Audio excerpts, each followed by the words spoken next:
Hello everyone, and welcome back to another episode of Barbeno's World. I kind of ended the last episode with a bit of a cliffhanger because we just got set up to build the two witch farms here, one over there and one over there. And today we're finally going to start building them. These builds really aren't too big, they're just the size of a witch hut, I guess. But there is a lot of complex redstone that I don't want to mess up, so I'm going to start off by doing this one over here a little bit slower and take my time with it.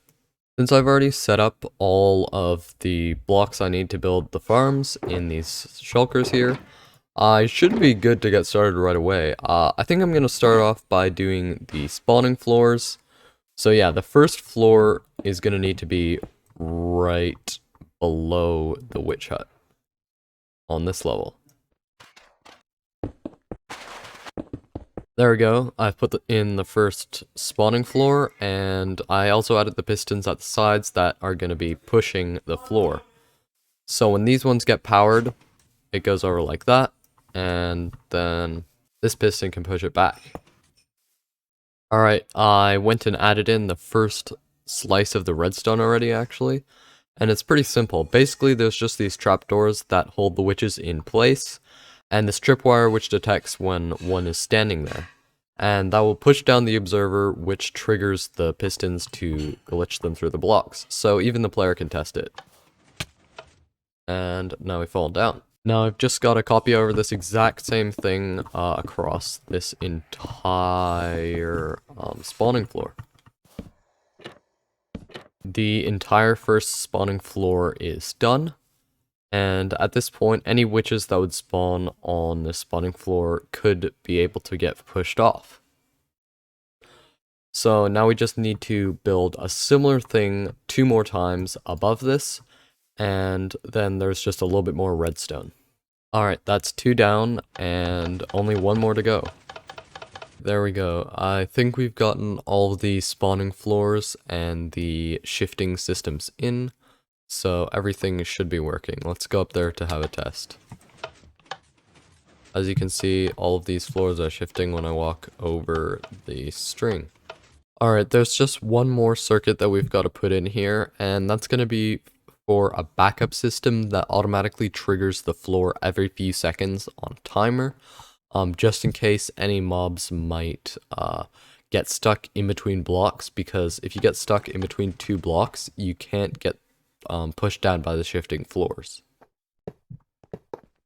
Okay, I added in the hopper clock, and this should trigger the floors every couple seconds when there's any mobs in the tripwires. Now I've just got to patch up a few holes in the walls here, and then we can start on the roof. Now it's time just to slab over this entire build with some polished blackstone slabs. That's just to make sure that mobs can spawn inside of the farm when it's daytime.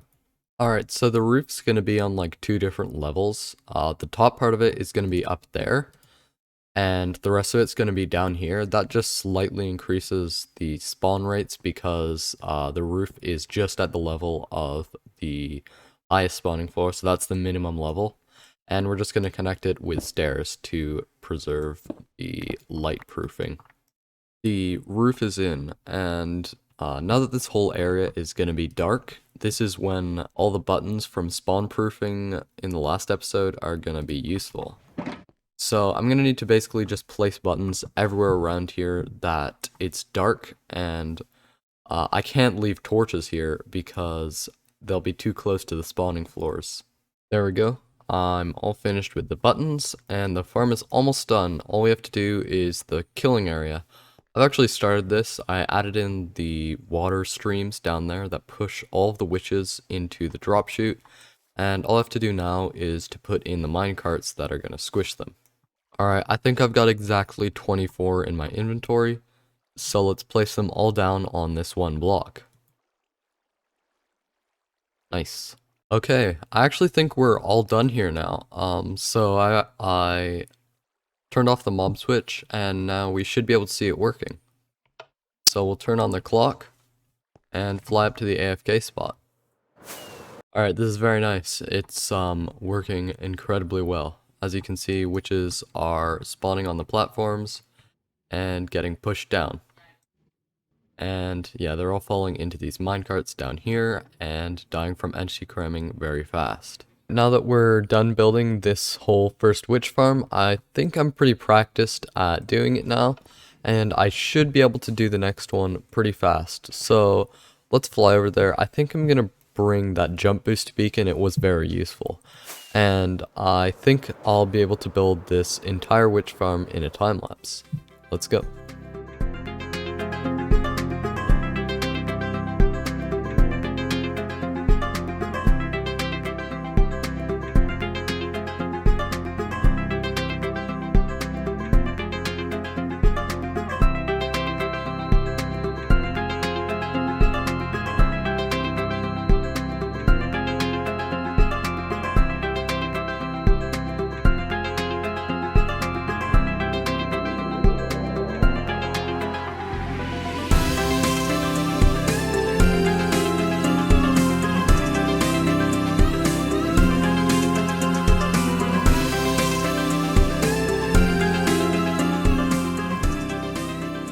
There we go.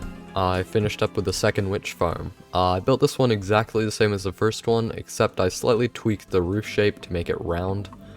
I just like how that looks a little bit better compared to what it was before. It shouldn't affect the rates. If anything, it'll make them a little bit better. I actually changed the other one to round as well, just so it would be uniform. Very nice. Both of the farms are actually working now, but I don't have anything set up to store the items. So for now, all of the drops are just going into one barrel here, and then there's another one at the other farm. And basically what I want to do now is make a system that's going to join up all of the drops in the middle, and then I'll have a central storage room there. I think it would probably be smart to go over to creative now and do some planning for the actual storage room design before I start building anything here, like with the water streams, because that might get messed up, depending on what I do for the room. Okay, I'm here in my creative world, and I've finished designing the entire AFK spot and storage room, and this looks very nice, I think. It's kind of an all-wooden build inspired by the Minecraft witch hut, and we've got our AFK spot right here, and as we stand here, all the items from the farms will be automatically filtered through into these chests, and we've got some extra storage for redstone blocks here and glowstone blocks over here. We've got this little door behind the nether portal that kind of lets you access the outside of the building. You're not really meant to go out here because it'll just be if we need to service the farms or something, so it doesn't look very nice, but you can see we've got the item filters back here. Everything's going to come up in water streams from the farms and get filtered. Anything that we don't have space for is going to get thrown onto the cactus. Also, since this entire build is made out of wood, I've got to cover it with a big glass roof, which will stop lightning strikes from burning it down. I've been collecting some resources to build that storage room for quite a while now, actually. And I'm really surprised how much this is going to take, but I guess everything kind of seems smaller when you build it in creative. Okay, I think I've got everything we need now, so we could start building, but first I want to add something onto the design that is really important. I just now realized that if we're AFKing right here beside a nether portal, there's going to be a bunch of pigmen that will spawn in there. So I need a system that's going to get rid of all of those pigmen. And this should be pretty simple. I just need some trapdoors here, and then one turtle egg on either side, and we can cover those up with some more trapdoors. Now everything's covered up. I should be able to light the portal and leave it, and this should work nicely. Now we should be able to start the final build.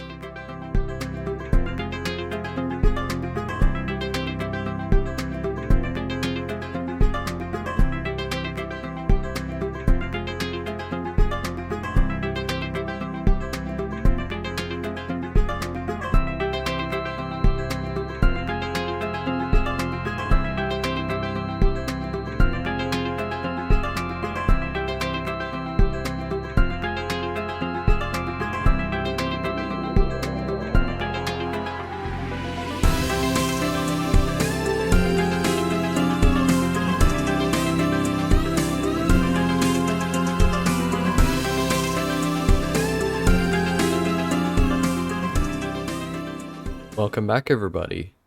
As you can see, I've finished up with this storage room. It all looks exactly the same as it was in creative, except of course for the zombie pigman killing system here, and also the leaves don't look quite as green because it's in the swamp, but it kind of fits better actually. Unfortunately though, while I was building this, I realized I made kind of a big oversight. In these storage chests, unfortunately, I forgot to leave some room for sugar, which is a witch drop. That's only really because sugar is so absolutely useless that I forgot about it. And also we can craft sugar with sugarcane from a sugarcane farm. So I honestly don't think there's any point in rebuilding this so I have room for sugar. On the top here, we've got all of the item sorters going across the hoppers. And we actually have an input that's right here. We're going to need to make a bubble column that brings all of the items up here. So that means we're going to need to route all of the items from both of the farms down to some central point below the building. So I'm here at the northernmost farm now, and I need to make a water stream from here that's going to push all the items southwards. But first we're needing to set up an auto dropper. Okay, now that I've put in the auto dropper, we need to start digging that tunnel. So we should just go south until we reach the center point between the two farms. There we go, the tunnel is done. We've got the dropper over there, and when I get the water streams in, all the items will get pushed over here, around the corner, and then into a bubble elevator that I'll have here, which goes up to there.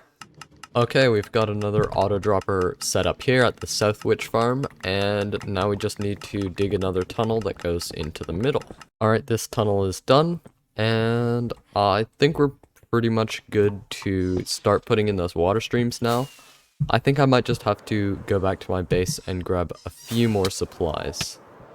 I think we can start building those streams now.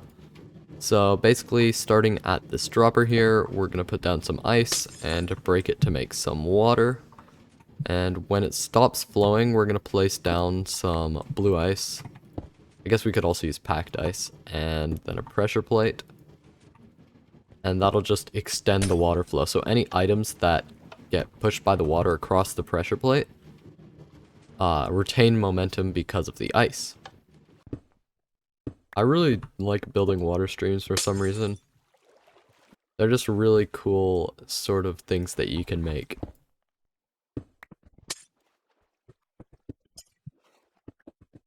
The first water stream is completed now, so all of the items in here will go into this new bubble column that I built up. And yeah, this goes all the way up to the building. Now I've just gotta connect the other farm, which is a little bit lower down, so it'll connect to the bubble column underground.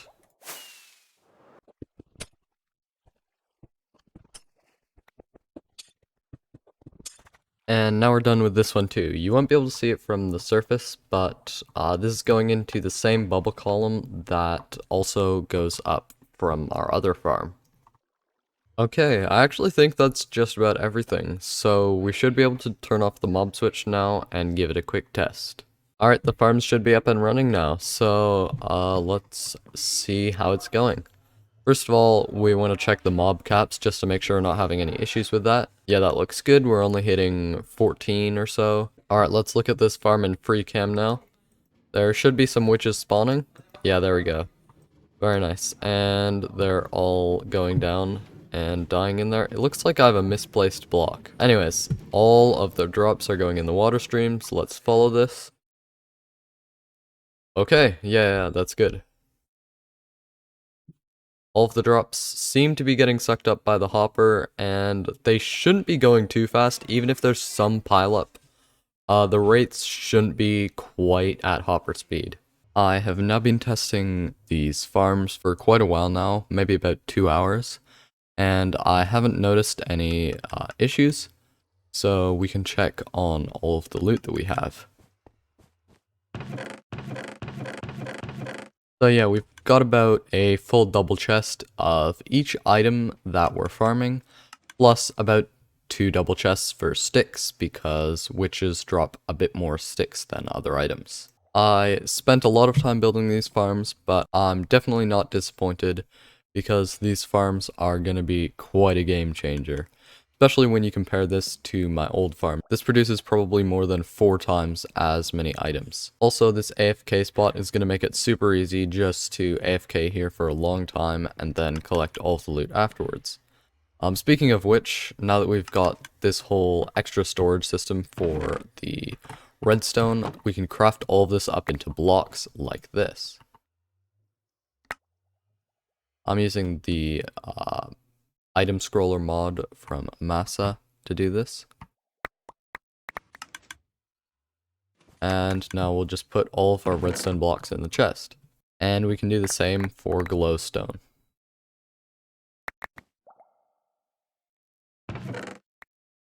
Honestly, I didn't think we would get this far in this episode, but all the preparation we did in the last one really paid off, I think.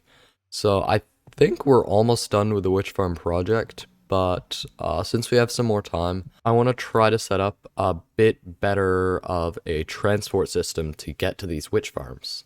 So when we're going out to our witch farms, we're riding a blue ice path really fast on a boat. And basically I just need to stop and get off at precisely the right time. And that's a little bit hard to do. Okay, I'm not sure this is going to be the best way to do it, but basically we've got the sticky piston connected up to one of the ice blocks, and if we unpower it, the ice block will be slightly moved. Now let's see if we're going to drop down when we reach here. Wow, we just went right over it. Okay, this system took me a really long time, but I'm actually very proud of it. So, how this works is pretty simple. You're going to be going along in your ice boat here, and you've got to tap this note block as you go. And when you do this, it's going to trigger those double piston extenders over there, and they push out the blocks, and that should stop you from going through. They need to be double piston extenders because otherwise they will like sometimes stop the boat, but not reliably. The redstone for this isn't too complicated. We've just got these observers that detect when you hit the note block, and the redstone goes through here. And we've got a simple comparator pulse extender here that extends the pulse, and is connected to a double piston extender. Alright, we can give it a try on the ice road now. So you're gonna have to slow down quite a bit before you hit the note block, but then... Nice. And the idea is once you get to this spot, you're going to be able to exit your boat and fly over to the witch farm portal. And if you want to come back, I also built this thing. It's pretty simple. You just hop into this minecart, up into this boat, place a boat, jump into the boat, and then you're perfectly angled backwards. Very genius. Okay, I finished setting everything up here in survival, so now let's fly back to the Nether hub and give this whole system a full test.